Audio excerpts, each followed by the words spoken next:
به علاج دی د سرطان پرنز اخته دی ژوند فانی دی هر انسان پرنز اخته دی امیدو کړه د توبې لیلا تر هیرا د دنیا هر یو ارمان پرنز اخته دی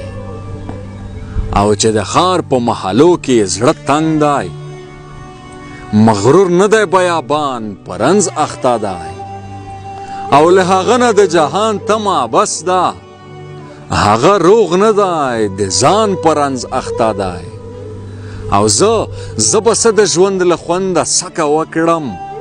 سخت رنځور یمه جانان پرنز اخته دی او انس ځکه د خپل رنځ خبرې نه کړي وبا ګډه د جهان پرنز اخته دی